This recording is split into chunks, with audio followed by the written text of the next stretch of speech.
Assalamualaikum warahmatullahi wabarakatuh. Alhamdulillah wassalatu wassalamu ala rasulillah wala hawla wala quwata illa billah amma ba'du. Selamat sore pemirsa TV9 dimanapun Anda berada. Semoga selalu dalam keadaan sehat, bahagia serta dalam lindungan Allah Subhanahu wa taala. Amin amin ya rabbal alamin. Pemirsa, alhamdulillah sore hari ini saya Alvin Haji hadir kembali untuk menemani Anda dalam program Hujjah Aswaja. Dan pada kesempatan kali ini Hujjah Aswaja akan membahas tema tentang bahaya pesantren non-aswaja. Nah pemirsa, pendidikan pesantren ini menjadi pendidikan yang kita kenal berkonsep Islami. Dan di Indonesia salah satu ajaran yang dikenal dalam pendidikan pesantren adalah pendidikan Ahlus Sunnah wal Jamaah. Nah pada kesempatan kali ini pemirsa, kita akan membahas tema ini bersama dengan narsum kita yang sudah hadir langsung di studio TV9. Terlebih saya akan menyapa yaitu ada Ustadz Fathul Qadir MHI selaku dari tim Aswaja NU Center Jawa Timur. Assalamualaikum warahmatullahi wabarakatuh. Waalaikumsalam warahmatullahi wabarakatuh. Sehat Ustadz? Alhamdulillah sehat selalu. Masya Allah, semoga Ustadz Fathul selalu sehat Amin, dan terus amin, bisa amin. semangat berbagi ilmu untuk pemirsa TV9. Amin. Ustadz, pada kesempatan kali ini Hujjah Aswaja membahas tema tentang bahaya pesantren non-aswaja. Nah ini berarti bisa dikatakan bahwa pendidikan Ahlus Sunnah wal Jamaah ini sangat erat, sangat penting dalam pendidikan pesantren. Namun sebelum jauh kita membahas tentang keilmuan aswaja, mungkin bisa diawali dengan Ustadz menyampaikan seperti apa sih sejarah atau dasar adanya pendidikan pesantren ini. Oke, terima kasih kepada pemirsa TV9 yang kami hormati. Dalam konteks pesantren, membicarakan pesantren, saya kira pesantren ini adalah lembaga pendidikan yang lahir lahir murni dari budaya dan keagamaan di Indonesia. Jadi pesantren ini kan istilah lahir dari Indonesia. Nusantara ya. Yang mana ketika bicara pesantren ini tidak lepas dari sosok para wali-wali yang telah berdakwah di Nusantara ini, kemudian bisa mengislamkan hampir mayoritas masyarakat Nusantara, hampir 100% tanpa adanya pertumpahan darah. Begitu. Nah, kalau bicara sejarah pesantren tidak lepas dari perjuangan Sunan Ampel ya. Dari Ampel Denta kemudian mendirikan sebuah padepokan tempat para masyarakat mengaji kepada beliau, yang kemudian ini menjadi salah satu embrio munculnya pesantren-pesantren yang ada di Indonesia sampai saat ini. Nah, bicara santri tidak lepas harus diketahui bahwasanya dikatakan pesantren supaya saat ini, karena sekarang kan muncul lembaga-lembaga pendidikan mengatasnamakan pesantren ya, mengatasnamakan pesantren, tapi kemudian di dalamnya kadang dalam tanda kutip belum memenuhi standar dikatakan sebagai pesantren. Nah, kemudian apa sih pesantren ini? Pesantren sebagaimana disampaikan oleh Gus Dur itu, pesantren itu kan subkultur bangsa Indonesia. Jadi bagian kultur tersendiri dari Indonesia ini, sehingga memiliki tradisi yang spesial, tradisi yang khusus, yang kemudian ini oleh para peneliti diantaranya Gus Dur mengatakan ciri-ciri pesantren itu minimal memenuhi 5 unsur. Yang pertama ada pengasuh kiai ya. Ada kiai, ada kiainya, kemudian ada santrinya, kemudian ada pembelajaran kitab kuningnya, kemudian ada pondokannya, ada pengajaran, kemudian ada kitab kuning. Minimal 5 ini harus terpenuhi. Sehingga kalau nanti ada sebuah lembaga yang mengatasnamakan pesantren, kemudian 5 unsur ini tidak terpenuhi, ya kemudian dalam tanda kutip belum sempurna dikatakan pesantren. Nah, yang menarik kalau kita mengacu kepada sejarah pesantren, itu pesantren di Indonesia ini kan pengajarannya adalah kitab kuning. Nah, kitab kuning ini tradisinya para wali songo, yakni tradisi kurikulumnya adalah Ahlus Sunnah, kitab-kitab Ahlus Sunnah wal Jamaah. Baik dalam mata pelajaran atau kitab disiplin ilmu akidah, fikih maupun tasawuf. Ini standarnya mengacunya kepada kitab-kitab yang ditulis oleh ulama-ulama Ahlus Sunnah wal Jamaah, khususnya 4 madhab dalam bidang fikih. Nah, kemudian dalam bidang akidah, kita mengikuti Imam Junaid al-Baghdadi dan Imam Al-Ghazali yang banyak kemudian dijadikan sebagai referensi pokok. Nah, dalam bidang akidah, Abu Hasan Al-Asy'ari dan Abu Mansur Al-Maturidi. Bisa dicek di pesantren-pesantren besar. Itu rata-rata adalah kitab-kitab yang didasarkan pada penulis-penulis ulama-ulama Ahlussunnah wal Jamaah. Nah, ini yang kemudian perlu kita pahami selama saat ini. Karena apa? Karena ya itu tadi. Karena sudah muncul dulu pesantren ini kan dianggap pendidikan yang kolot tertinggal, tapi saat ini kemudian menjadi alternatif pilihan semua kelompok sosial masyarakat ini berlomba-lomba anaknya itu dimasukkan pesantren. Nah, kemudian yang menjadi pertanyaan, pesantren yang kayak apa sih yang kemudian layak? Dan sesuai dengan sejarah munculnya pesantren ini. Nah, ini yang mungkin jauh bisa dipelajari dari orang tua ketika memilih pesantren, mungkin hanya sekedar tahu, oh ini pesantrennya terkenal bagus, viral, begitu. Ya, gitu. Tapi tidak memahami ajaran di dalamnya, begitu. Ya, ini yang perlu diperhatikan oleh kita semuanya ya, khususnya bagi orang tua yang menginginkan atau mengharap anaknya masuk di pesantren. Nah, kemudian juga perlu diperhatikan kalau dulu pesantren, coba dicek. Pesantren-pesantren tua, pesantren besar ini berangkat dari nama kampung. Kita mendengar ada pesantren Lirboyo, itu berangkat dari kampung namanya Lirboyo. Ada Sidogiri, ada Peloso yang di Kediri, kemudian ada Langitan, ada Tegalrejo Magelang. Ini berangkat dari nama kampung. Dari daerahnya. Ya, jadi ada seorang tokoh, seorang kiai yang kemudian di situ khidmah, menjadi khodim, menjadi pelayan masyarakat. Istilahnya tafakuh fiddin, yakni belajar keagamaan, belajar agama kepada masyarakat kampung itu. Kemudian mereka kebanyakan dari dari masyarakat ini datang ke rumah kiai ya, yang kemudian mereka akhirnya lama-lama yang tadinya itu hanya PP ya, santri kalong, kemudian menetap di situ. Setelah menetap di situ, kemudian mereka ingin bagaimana selalu kontinu belajar di situ siang malam selama 24 jam. Terus mereka mendirikan godaan atau pondokan, dan ini yang mendirikan juga santri. Kalau sejarahnya kan seperti itu, sehingga semakin besar nama pondok tidak ada, biasanya dinamakan dengan kampung itu. Pondok pesantren Lirboyo, pondok pesantren Peloso, pondok pesantren Sidogiri ya, pondok pesantren yang lain misalnya, itu berangkat dari nama kampung. Nah, ini hasil dari apa? Perjuangan seorang kiai yang dari bawah kemudian diangkat oleh masyarakat. Sehingga kiai pesantren ini berangkat dari istilahnya itu hasil bukan hasil, istilahnya apresiasi masyarakat. Ini seorang kiai. Nah, kalau sekarang kan banyak yang mengkiaikan diri, membangun ya, tidak berangkat dari perjuangan dari masyarakat lingkungan, memberdayakan masyarakat lingkungan, kemudian mendirikan pesantren dengan nama tertentu. Namanya kan sudah tidak kampung lagi. Karena apa? Kadang-kadang pesantren itu bertentangan dengan masyarakat kadang.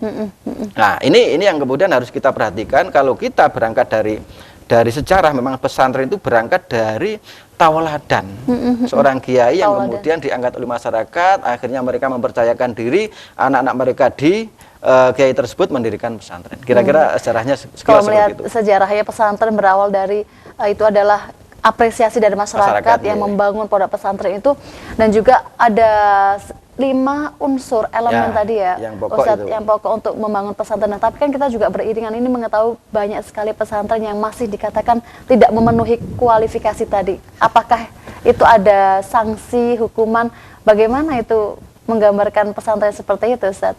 Oh, saya kira begini, saya kira kalau kita kemudian melihat sebuah fenomena saat ini, realitas di masyarakat muncul, bermunculan ya pesantren-pesantren baru sekarang, kemudian orientasinya kadang juga sudah tidak ilmu murni lagi. Mungkin boarding school, pendidikan. Nah, itu intinya mereka membranding sebagai pesantren, tapi dalamnya tidak memenuhi unsur pesantren secara substansi. Nah, ini semakin menarik ya, Ustaz, dengan tema bahaya pesantren non-aswaja. Di segmen sebelumnya pemirsa sudah dibahas oleh Ustadz Fathul bahwa pesantren ini memiliki beberapa kualifikasi yang harus dipenuhi, namun pada faktanya masih banyak pesantren yang masih belum bisa memenuhi kualifikasi tersebut, begitu ya, Ustaz. Nah, ini bagaimana untuk bisa memahami pesantren-pesantren yang masih jauh dari kualifikasi pesantren, Ustaz? Begini ya, menurut saya, jadi kalau kita mau memasukkan anak-anak kita atau generasi muda kita ke pesantren, yang pertama adalah lihat dulu pengasuh pimpinan pesantren tersebut. Nah, itu yang penting.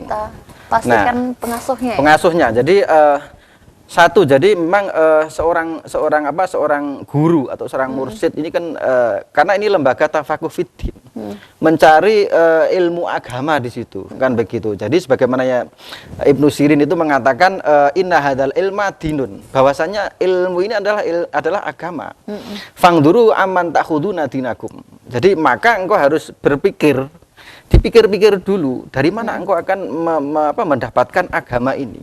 Maksudnya gimana? Bahwasanya ilmu yang dipelajari anak-anak kita nanti di pesantren ini kan ilmu agama. Nah, kan begitu. Ilmu ini adalah agama itu sendiri. Maka engkau harus fangdur itu harus diangan-angan dulu. Kalau bahasa kontekstualnya harus coba kita telusuri dulu sampai kemudian kita sudah mantap tahqiq bahwasanya anak saya ini layak saya masukkan di sini dan kemudian anak saya akan menjadi murid dari kiai atau kemudian guru-guru di pesantren ini. Pesantren ini kan representasi dari pengasuh ya. Kalau kita tadi mengacu dari awal sejarah pesantren tidak lepas dari ketokohan seorang kiai itu sendiri. Kemudian nanti estafet kemudian ke putranya. Ini pesantren-pesantren salaf ya, pesantren-pesantren Ahlussunnah wal Jamaah khususnya pesantren NU kan seperti ini di Nusantara. Nah, ini yang perlu pertama adalah cek dulu latar belakang pendidikan pengasuhnya. Supaya apa? Supaya kita ketika memasukkan itu kita kemudian tidak khawatir nanti akan diberi ilmu yang aneh-aneh gitu ya. Yang kemudian ini nanti khawatirnya kalau sudah masuk ternyata kita salah memasukkan, wah ini kemudian bahaya, anak kita nanti bisa lepas dari kendali kita, ini yang bahaya. Inginnya kemudian anak supaya menguasai ilmu agama malah kemudian sesat, ini yang bahaya.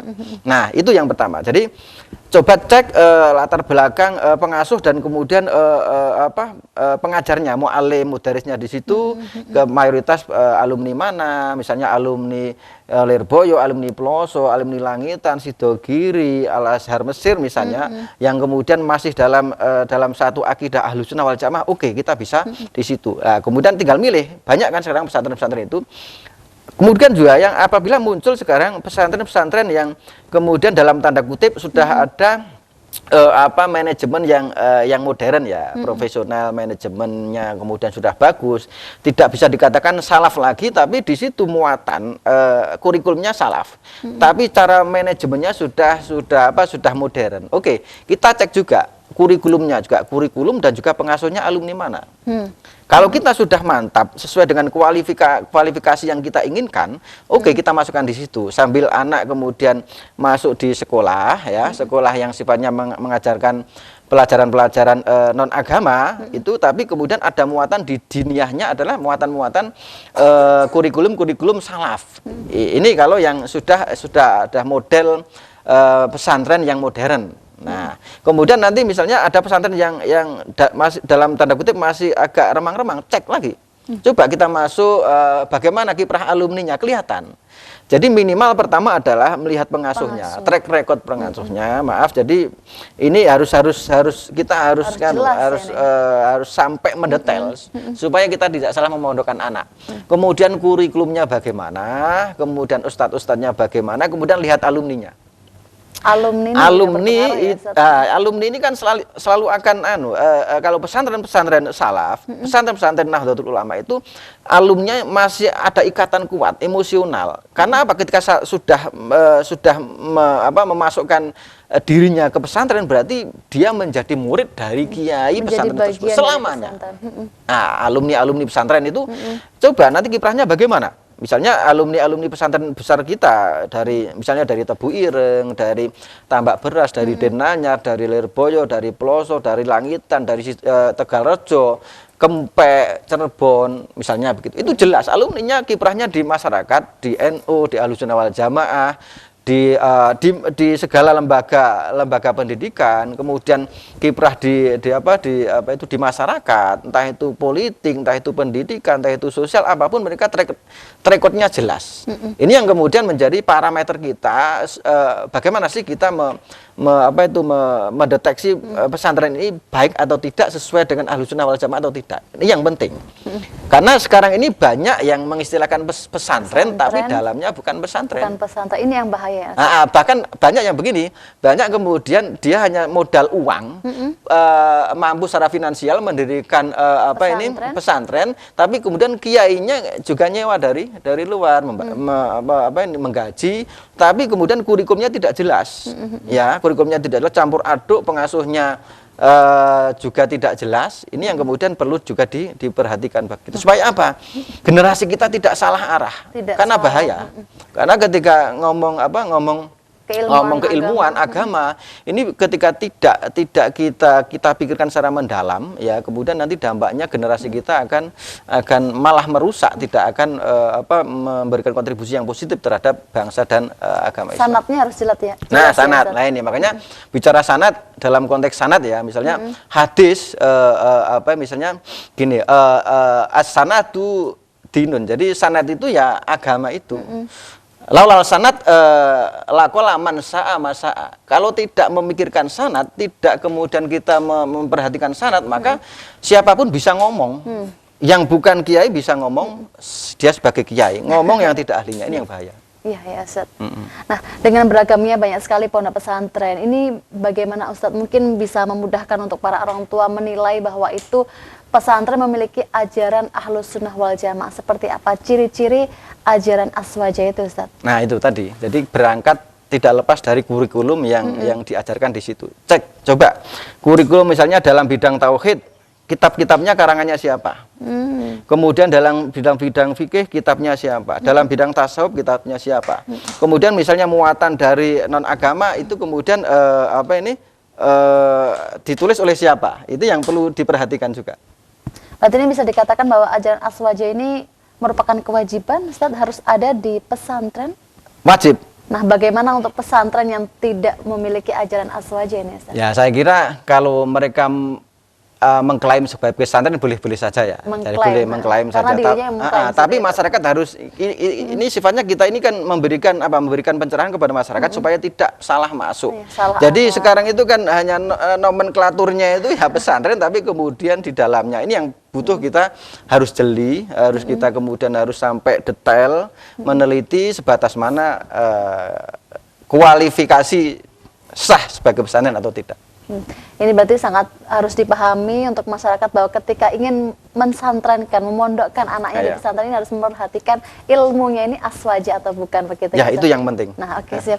Nah, bisa dikatakan tadi juga dari Ustadz Fathul bahwa pesantren ini wajib dalam ajarannya harus ada ajaran Ahlussunnah wal Jamaah, begitu ya Ustadz. Nah, namun juga kita melihat beberapa waktu dekat ini tentang fenomena pesantren yang mungkin bisa dikatakan sanadnya ini jauh dari aswaja.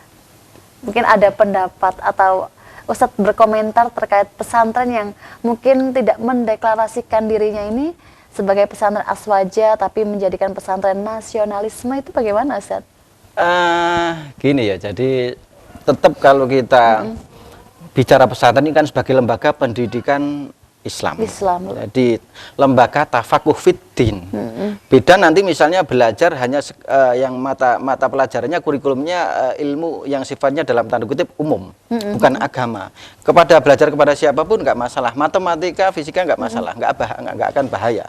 Karena ilmunya murni. Tapi ketika bicara agama ini kemudian ada wilayah-wilayah yang kemudian hanya boleh disentuh, boleh dipegang oleh orang-orang yang memenuhi kualifikasi. Nah, makanya yang ini perlu diperhatikan, tidak sembarang kita masukkan anak kita ke pesantren. Makanya ada syarat yang harus terpenuhi. Ya, ini yang menarik. Di sini kebetulan saya baca dari Majmu' Syarah Muhadzab itu, Imam An-Nawawi mengatakan begini, qalu wala ya'khudhu al-ilma illa mimman kamulat ahliyatuhu. Tidaklah ilmu itu diambil kecuali dari orang yang memang sempurna keahliannya.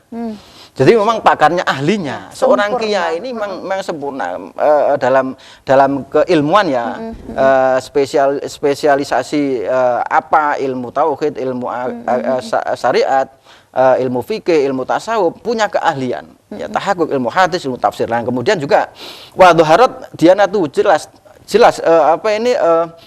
pemihakan kepada agama jelas. Jadi tauhidnya jelas, kemudian syariatnya jelas. Ya, nah, kemudian juga ini watahaqqaqat ma'rifatu. Jadi tahqiq memang keahliannya, pemahamannya tentang agama itu juga matang dan juga wastaharat syanatuhu. Dan juga sudah masyhur tentang keterjagaannya beliau ini. Maksudnya apa? Seorang guru, seorang pengasuh pesantren, lembaga tafakuh fiddin yang memang bisa menjaga hati dan juga menjaga batinnya, menjaga lahirnya. Tidak banyak melakukan maksiat, tidak banyak kontroversi, membuat keributan dalam masyarakat. Mana bisa memiliki akhlak yang baik ya. Dari kualifikasi keilmuan sudah masyhur keilmuannya, kemudian dalam akhlak juga sangat baik ya, layak untuk dijadikan tauladan. Itu berarti menjadi dari ciri-cirinya itu. Jadi tidak sembarang, misalnya pesantrennya besar, kemudian viral, terkenal. Ini kan bukan sesuatu yang substantif bagi saya. Misalnya ada beberapa kemarin yang saat ini yang lagi viral misalnya. Ada seorang pengasuh pesantren, pemimpin pesantren yang kemudian di situ melakukan sebuah ritual-ritual yang kemudian bertentangan dengan pakemnya atau pendapat-pendapat yang sudah masyhur, pendapat-pendapat yang sudah disepakati para ulama-ulama yang qualified. Ya ini kan bahaya. Sehingga apa? Santri-santrinya ini jelas akan menauladani dia. Kan karena begitu. Sebagai pemimpin pesantren. Karena pesantren itu sangat menyandarkan keilmuannya, kemudian perilakunya, sampai cara berpakaiannya biasanya meniru kepada pengasuhnya. Itu jangan lihat, pesantren-pesantren punya ciri khas sendiri kok kalau kita teliti. Ada yang pecinya model seperti ini, ada yang peci putih, peci kaja yang tidak boleh pakai peci kaji, sarungnya kadang ada yang batik model saya seperti ini, ada yang tidak. Nah, ini sangat dipengaruhi oleh kultur, yang mana kultur ini sangat dipengaruhi oleh performan kiai, baik performan secara kualitas ya, kemudian performan secara fisik itu sangat mempengaruhi. Nah, kalau nanti misalnya ya pesantren yang lagi viral ini kan pakainya pakai pakaian yang kayak najis, pakai dasi, pakai celana pejabat, gitu sebagai ya. pejabat. Ini kan santrinya sama. Tapi perilakunya itu nggak masalah saya kira. Jadi pakaian nggak masalah, tapi ketika perilakunya ini berangkat pasti karena apa? Pemahaman keilmuan. Ketika kok perilakunya kemudian menyimpang, pasti karena keilmuannya ini yang tidak beres. Secara akidah, contoh misalnya kemarin yang sudah viral, bisa dicek ya para pemirsa di YouTube. Bagaimana misalnya salah satu yang viral saat ini mengatakan bahwasanya Al-Quran itu adalah ucapannya Nabi Muhammad. Itu kan sudah wilayah akidah yang kemudian ditabrak. Al-Quran ini kan kalamullah, firman Allah. Ya, beda nanti dengan hadis. Jadi ada Al-Quran, ada hadis. Hadis ada yang hadis qudsi, hadis nabawi. Harus tahu, ketika Quran jadi lafadz dan maknanya dari Allah. Kan begitu? Firmannya Allah. Tidak bisa dikatakan itu kalamnya, ucapannya Nabi Muhammad. Ini secara tauhid sudah salah. Sangat melenceng. Sangat melenceng. Nah, kemudian kalau Nabi Muhammad ucapannya apa? Ya hadis itu. Hadis ada yang hadis nabawi. Hadis nabawi itu secara makna dan lafadz itu dari Kanjeng Nabi Muhammad. Tapi kalau hadis qudsi secara makna itu dari Allah, secara lafadz redaksi dari Kanjeng Nabi Muhammad. Ini harus jelas. Ketika ini dicampur baurkan, kemudian mana yang kalamullah, mana yang sabdanya Nabi Muhammad campur, ya kemudian menyesatkan. Ini yang harus diperhatikan. Ini kan sudah wilayah tauhid. Ini harus jelas. Misalnya pengasuh pimpinan pesantren Az-Zaitun yang mengatakan seperti itu. Itu harus diketahui oleh masyarakat luas. Ini sesuatu yang sifatnya sangat mendasar pondasi agama. Kemudian kok sudah dilewati, sudah ditabrak. Ini yang bahaya.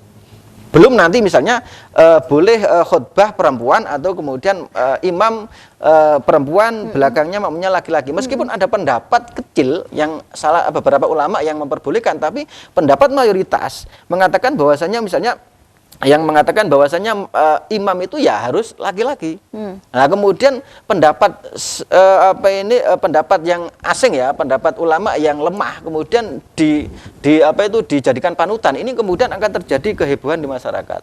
Sehingga masyarakat bingung. Ya ini muncul fitnah yang kemudian apa? Yang kemudian masyarakat tidak malah tambah pinter, tapi kemudian masyarakat menjadi cerai-berai karena faktor apa? Ya, Kekurang apa? Istilahnya kekurang fahaman satu, dan juga kurang bisa memahami secara apa? Secara akhlak ya, akhlaknya kurang dalam pembacaan apa itu istilahnya kurang bijaksana lah, kurang bijaksana ini ya dan menjadi salah satu catatan kita supaya apa? Kita tahu bahwasanya pesantren ini layak atau tidak untuk jadikan pilihan anak-anak kita masuk di situ, karena ini bahaya meskipun dalam aspek yang lain misalnya aspek ekonomi sudah bisa memberdayakan ekonomi masyarakat, itu bukan prinsip. Kalau tafaqufidin, oke, tafaqufidin mencetak para ulama, mencetak para orang-orang generasi muda yang paham agama. Urusan nanti kemudian ada unsur muatan ilmu teknologi, ilmu pertanian, itu nomor 2. Yang pertama adalah pakem itu sesuai dengan ajaran Ahlussunnah wal Jamaah, ajarannya Kanjeng Nabi Muhammad SAW. Itu yang jadi apa parameter utama kita. Itu yang harus jadi acuan kita ya Ustaz. Jadi tidak mudah, bahayanya juga luar biasa. Luar biasa, ya. Seperti apa penyesatan umat? Ketika pondok pesantren itu bisa dikatakan non aswaja, dampaknya seperti apa untuk para santrinya? Ya jelas nanti kesesatan yang kita akan memproduk generasi muda yang sesat, ini yang bahaya. Generasi muda yang tidak paham agama, meskipun mereka mengklaim sebagai lembaga tafaqufidin, meskipun ini masih perlu diteliti lagi ya. Yang kita lihat selama ini kan fenomena di medsos muncul video-video yang memang jelas itu dimunculkan oleh pimpinan pesantren ini. Ini harus kita waspadai. Kalau memang ada unsur pidana kata Pak Mahfud MD, ya urusan pihak yang terkait kan begitu. Tapi urusan agama ya kiai dan para ulama yang kemudian harus ikut campur. Karena apa? Ini untuk mengawal akidah masyarakat. Masyarakat muslim tidak boleh jangan kemudian dijadikan sebagai sebuah istilahnya aset untuk memperkaya diri, aset untuk agar dia terkenal, agar dia kemudian bisa memiliki kekuatan politik, kekuatan sosial. Tidak itu. Ini wilayah tafaqufidin. Harus kiai dan ulama yang berhak bicara. Jadi memang kaitannya sangat erat dalam pesantren ini, ilmunya menjadi poin yang utama ya, harus kita perhatikan menjadi acuan. Ini bisa dikatakan bahwa pesantren sangat-sangat membutuhkan, penting adanya ilmu aswaja di dalam pesantren, begitu ya Ustaz. Nah mungkin bisa digambarkan seperti apa perbedaan pesantren itu ketika menggunakan ajaran aswaja dan non aswaja. Yang paling prinsip ya kemudian kita cek kurikulumnya, yang kemudian yang diajarkan di sana itu apa? Karena ketika bicara pesantren ya tetap kitab-kitab yang diajarkan di situ. Karena gini, pesantren itu kan fenomena yang baru muncul, pesantren modern ya. Pesantren modern. Pesantren modern ini memasukkan muatan-muatan ilmu non agama, kan begitu kayak. Dan kemudian juga di situ juga lembaganya kemudian dicampur dengan model lembaga modern. Nah, ada yang pesantren salaf saja, meskipun secara klasikal pengajarannya kemudian dengan madrasah, tapi muatannya murni salaf. Ada di Jawa Timur banyak, misalnya kayak di Lirboyo, kayak di Ploso, kayak di Sidogiri ini kan di situ ada mata pelajaran atau kemudian kurikulumnya itu salaf, ya kitab-kitab salaf yang ditulis oleh ulama-ulama Ahlussunnah wal Jamaah, tapi kemudian sistem pengajarannya adalah klasikal atau madrasah. Nah, kemudian ada yang modern kayak tadi. Nah, kemudian bagaimana untuk membedakan ya yang selama yang saya tahu, jadi di situ muatan kurikulumnya dulu. Dari misalnya aswaja itu biasanya identik dengan di situ ada ilmu tauhid. Ya, ilmu tauhid, aqidatul awam, kifayatul awam, penguatan tauhid. Apa itu Al-Qur'an, kalamullah atau tidak kayak tadi ya. Itu kan pondasi dalam agama ya tauhid atau akidah lah bahasa mudahnya. Kemudian ilmu syariat. Mudahnya dalam tanda kutip ilmu syariat secara umum ya syariat ajaran Islam itu, secara sempit tentang hukum Islam. kitab-kitab fikih yang ditulis oleh madzhabul arba'ah atau imam madzhab yang 4, kalau yang di Indonesia ini mayoritas yang dipakai adalah madzhab Syafi'i. Madzhab Syafi'i. Ini spesifik madzhab Syafi'i, meskipun nanti dalam beberapa hal juga kita ajarkan di pesantren salaf kita. Nah, itu misalnya mulai dari kitab-kitabnya Imam Syafi'i ya, kemudian murid Imam Syafi'i, Imam Muzani, Imam Buwaiti ke bawah sampai kemudian Imam Haromain, ke bawah sampai Imam Al-Ghazali, kemudian sampai Imam Fakhruddin Ar-Razi ya, sampai kemudian Imam Sanusi, sampai kemudian Syekh Zaini Dahlan, sampai Kiai Nawai Al-Bantani, Kiai Mahfud Termas, kemudian sampai Mbah Khalil Bangkalan, sampai Mbah Hasyim Asy'ari, sampai kepada guru-guru kita, kiai-kiai kita. Ini kan sanadnya jelas. Makanya tadi saya katakan di awal, hadal isnad itu dinun, isnad. Genealogi atau kemudian transmisi keilmuan ini kan berangkat dari apa? Dari guru ke guru, murid sampai ke bawah jelas. Nah, kitabnya jelas ya, kemudian secara sanad, secara genealogi jelas dari guru kita, kitab-kitab yang kita pelajari di situ sampai kemudian guru-gurunya sampai Imam Syafi'i misalnya, Imam Syafi'i sampai Kanjeng Nabi Muhammad itu jelas, sanadnya jelas. Nah, kita cek saja secara akidah, secara ilmu fikih juga begitu. Kemudian ilmu tasawuf itu akhlak atau kemudian dalam kelanjutannya itu tadi wilayah ilmu tasawuf ya, ilmu tentang ihsan, tentang masalah batin ya, ilmu tentang batin, perilaku yang baik, perilaku yang akhlak yang baik, biasanya di dalam ilmu akhlak dan tasawuf. Nah, ini gurunya siapa? Karena nanti ada beberapa tasawuf yang tidak Ahlussunnah wal Jamaah. Misalnya konsep tentang penyatuan Tuhan dengan manusia. Ada yang mengatakan ketika kita sudah percaya Tuhan, kita sudah dekat dengan Tuhan, kita tidak wajib sholat. Kan ada.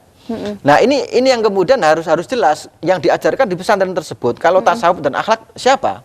Misalnya jelas dikarang oleh misalnya Imam Al-Ghazali, kitabnya di situ ada Ihya yang begitu kan. Kemudian dalam bidang fikih misalnya kitabnya Mbah Nawai Al-Bantani, kitabnya misalnya Fathul Qorib, Fathul Mu'in, Fathul Wahhab, sampai Imam Nawawi Ad-Dimashqi misalnya, sampai ke atas sampai Imam Syafi'i jelas. Dalam bidang tauhid jelas juga, misalnya Imam Sanusi tentang misalnya yang kita mempelajari di pesantren tersebut, kita dipelajari juga misalnya sifat-sifat Allah, wujud, qidam, baqo, aqaid saya jelas. Gurunya sampai ke atas, misalnya sampai ke Imam Fakhruddin Ar-Razi, Al-Iji, sampai kemudian As-Sahrastani, sampai kepada Imam Al-Ghazali, sampai kepada Imam Syafi'i. Itu jelas kita. Yang lain itu masih disangsikan saya. Nah, itu bisa dikatakan ilmu yang terutama ilmu kurikulum pengajaran dalam pesantren itu yang perlu diperhatikan. Nah, mungkin yang menjadi salah satu kegelisahan orang tua dalam mendaftarkan anaknya ke pesantren mungkin memilih pesantren modern, salah satu faktornya mungkin karena takut anaknya ketinggalan zaman, begitu kan mungkin gitu, ya, itu tidak fokus ke dalam pendidikannya begitu, Ustaz. Nah, bagaimana memandang pandangan yang seperti itu terkait pemilihan pesantren mungkin yang hanya dikenal secara covernya, yang ketika di situ anak bisa berkembang mengikuti zaman. Nah, itu kita bahas di segmen terakhir ya. Sempat disinggung bahwa ketika kita sebagai orang tua mungkin melihat pesantren yang modern atau pesantren salaf, salah satu kekhawatirannya mungkin berpikir ketika memilih anaknya di pesantren modern aja, karena takutnya kalau di pesantren yang tradisional salaf itu anaknya ketinggalan zaman begitu. Nah, itu bagaimana Ustadz memandang fenomena yang seperti itu? Saya kira bisa dibenarkan juga bisa tidak, saya kira. Saya itu produk salaf ya. Saya di Lirboyo lama, 10 tahun kemudian saya harus kuliah di Surabaya ini. Nah, tapi gini, tidak jaminan. Jadi tidak jaminan kemudian masuk di pesantren salaf kemudian ketinggalan zaman. Banyak produk salaf yang kemudian sekarang malah menjadi figur. Banyak. Kayak misalnya beberapa ulama-ulama yang viral di medsos ini, kadang banyak produk salaf juga. Tapi kemudian update al-muhafadzatu 'alal qadimi sholih wal akhadhu bil jadidil aslah. Yang penting bagaimana kemudian kita mengakomodir juga kelompok masyarakat yang juga menginginkan selain tafaqquh juga kurikulum yang masukkan kurikulum pendidikan umum. Itu harus juga kita harus akomodir. Supaya pesantren itu juga bisa mewarnai dalam segala lini. Nah, pesantren-pesantren kita kan juga seperti itu. Yang salaf harus dipertahankan, ya, yang baik al-muhafadzatu 'alal qadimi sholeh. Jadi hal-hal yang sifatnya tradisi, nilai-nilai lama yang baik kita pertahankan. Yang kemudian wal akhdhu bil jadidil aslah. Hal yang sifatnya kemudian baru, yang lebih aslah, lebih baik, jika harus kita akomodir juga. Nah, ini saya kira juga penting dalam aspek tafakuh fiddin, tapi perhatikan tadi. Jadi perhatikan keilmuan-keilmuan kurikulumnya, aswaja atau tidak juga diperhatikan. Juga di samping itu juga pendidikan-pendidikan yang sifatnya tadi non agama juga menjadi salah satu prioritas kita juga. Keduanya bareng supaya apa? Nanti output pesantren bisa mewarnai segala lini kehidupan masyarakat kita. Itu intinya. Jadi tetap yang terpenting kita fokusnya adalah pada kurikulum pesantren. Jadi tetap memiliki kebebasan orang tua ingin di mana, yang terpenting ya, tetap itu yang diperhatikan. Aswajanya. Nah, mungkin yang terakhir Ustaz bisa disampaikan pesan untuk masyarakat khususnya warga Nahdien agar tidak salah dalam menjadikan anaknya masuk ke dalam pesantren. Ya, ya. Oke, yang terpenting bagi kita sebagai orang tua kemudian ingin memasukkan anak-anak kita ke pesantren, yang perlu diperhatikan adalah bagaimana performan atau kemudian latar belakang pendidikan pengasuh. Kemudian kurikulum pesantren tersebut kemudian harus jelas ahlus sunnah wal jamaah. Dan kemudian ilmunya nanti bisa benar-benar menjaga anak-anak kita, yang kita harapkan anak supaya paham agama, matang agama, memang harus sesuai dengan harapan kita. Dan kemudian apabila kita menginginkan ada muatan-muatan formal, kita juga bisa pilih pesantren-pesantren yang di situ pesantren modern, yang kemudian di situ memasukkan muatan-muatan kurikulum mata pelajaran umum, yang kemudian juga nanti menghantarkan anak-anak kita juga mengisi di pos-pos kehidupan berbangsa dan bernegara ini di segala aspek kehidupan masyarakat kita. Oke, siap. Terima kasih Ustaz Fathul atas ilmunya pada sore hari ini. Tentunya memberikan banyak manfaat dan juga pencerahan kepada pemirsa TV9, dan ini menjadi hal yang perlu kita pahami pemirsa, bahwa dalam pesantren ilmu pendidikan yang harus kita pahami harus mengandung ilmu ahlus sunnah wal jamaah. Baik pemirsa, saya sudah kebersamaan kita dalam program Hujjah Aswaja kali ini. Saya Alvin Haji mohon undur diri. Terima kasih. Wallahul muwaffiq ila aqwamit thoriq. Wassalamualaikum warahmatullahi wabarakatuh. Sampai jumpa.